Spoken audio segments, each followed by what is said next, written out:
যদি বিবেক থাকে তাহলে বুঝবেন, যদি অক্সিজেন এই পানির দামে কিনতে হতো 30 টাকা লিটার, তাইলে ডেলি 16,500 টাকা শুধু অক্সিজেনের বিল দিতে হতো। বিশ্বাস হয় না? 550 লিটার অক্সিজেন নেই আমরা ডেলি 24 ঘন্টায়।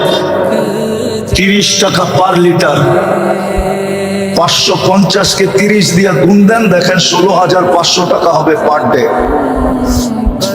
মাসে 4,95,000 টাকা শুধু অক্সিজেনের বিল দিতে হতো। ওটা বিনা পয়সায় আল্লাহ আমাদেরকে ডেলি দিতেছেন। ঢাকা শহর আপনাদের এই এলাকার ওয়েদার বলে না, পরিবেশ বলে না এখানে অক্সিজেন পিওর থাকবে। রাগ হয়ে গেলেন? দুনিয়ার থেকে আনেন বড় বড় শিক্ষিত লোক, আইনা এখানে ছেড়ে দেন, ও বলবে তোমাদের পরিবেশ বলে না তোমাদের অক্সিজেন পিওর থাকবে। আর অক্সিজেন যদি পিওর না হইতো তাহলে কে বাঁচতেন? আরে বলেন না। কিন্তু আমাদের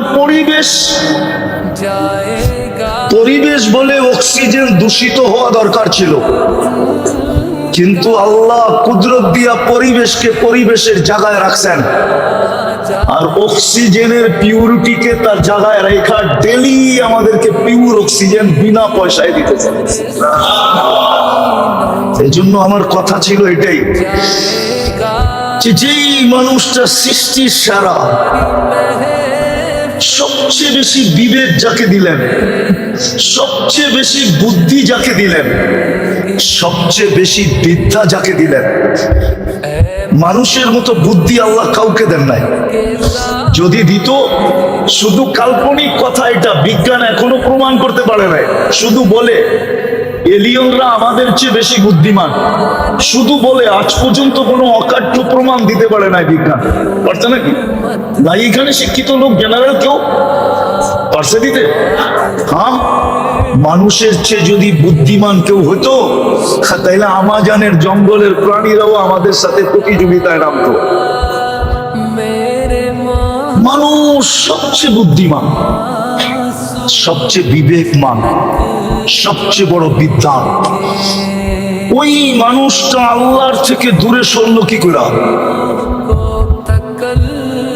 যার সবচেয়ে বেশি আল্লাহর কাছে হওয়া দরকার ছিল, কেননা সে শ্বাসে শ্বাসে আল্লাহর মুহতাজ, কদমে কদমে আল্লাহর মুখাপেক্ষী, প্রত্যেক মুহূর্তে আমরা আল্লাহর মুখাপেক্ষী।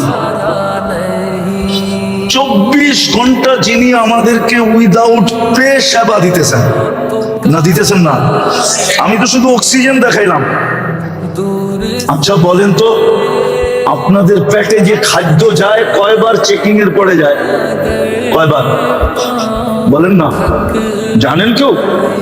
কমসে কম 4 বার চেকিং হয়। ওটা যদি প্রযুক্তি দিয়া করতে হইতো, প্রথম নাক চেক করে গ্রান ঠিক আছে কিনা। যদি এটা মেশিন দিয়া করতে হইতো, তাইলে আপনাকে প্রতি বেলা পান করার আগে আগে হয়তো ঘরে মেশিন কিনতে হইতো, নাইলে প্যাথোলজি সেন্টারে যায় লাইনে লাগাইতে হইতো, আমার পানিটা তাড়াতাড়ি চেক করে দাও, এটার গ্রান ঠিক আছে কিনা, আমি এখনই পিপাসায় মরতেছি। আপনাকে কত লম্বা সিরিয়ালে দাঁড়াইতে হইতো। এটাই তো কোরআন বলে, আফালা তুবসিরুন আফালা তাকিলুন। তোকে কি বিবেক বুদ্ধি দেই না? একটুও ভাবিস না? মাত্র শুনতে দেরি, সাথে সাথে রেজাল্ট দিতে দেরি করে না, গ্রান ঠিক আছে। তারপরে জিহ্বা স্বাদ চেক করে, স্বাদ ঠিক আছে কিনা, দ্বিতীয় চেকিং। যদি এই 7টা মেশিন দিয়ে চেক করতে হইতো, কি পেশাব পায়খানা মনে হয় টেস্ট করেন না কখনো, ঠিক না? আজ পর্যন্ত করছেন 2 একবার পেশাব পায়খানা টেস্ট? না না, ওনারে জিজ্ঞেস করছেন 2 একবার? যদি প্রত্যেক দিন 7 চেক করতে হইতো, তাহলে কয় টাকা দিতে হইতো? কত বড় সিরিয়ালে দাঁড়াইতে হইতো? হ্যাঁ, প্যাথোলজি সেন্টার ওয়ালাদের কেমন পোয়া বারো হইতো? পোয়া বারো বোঝেন? জিহ্বা তো টাচ করতে দেরি, সাথে সাথে বলতে দেরি করে না স্বাদ ঠিক আছে। স্বাদ না ঠিক না থাকলে বলে ঠিক নাই, বাহিরে করো, যাবে না ভিতরে। তৃতীয় দাঁত চেক করে পাথর জাতীয় কণা জাতীয় কিছু গেল কিনা। প্রথম কামড়ই এটা চেক করে বাইর করে দেয়, না এটা পেটে যাবে না, বাইর করো। এটা যদি বাছাই করতে হতো মেশিন দিয়া, আরে কোরআন তো এটাই বলে আফালা তাকিলুন, একটু কি বিবেক দিয়ে ভাবো না? আফালা তুবসিরুন, একটু কি চোখ দিয়ে দেখো না? এত বড় বিবেক দিলাম। চতুর্থ চেকিং আবার জিহ্বা করে চুল জাতীয় আঁশ জাতীয় কিছু ভিতরে ঢুকলো কিনা। জিহ্বা ওইটাকে বাহির করে দেয়, ভিতরে যাইতে দেয় না। তো যে আল্লাহ 24 ঘন্টা আমাদেরকে সেবা দিতেছেন, কি না দিতেছেন না? দিতেছেন না? না দিতেছেন না? 24 ঘন্টা যিনি সেবা দিতেছেন, এটাই তো আল্লাহ এক জায়গায় বলছিলেন, আযকুরুকা ওয়া লা তানসানি।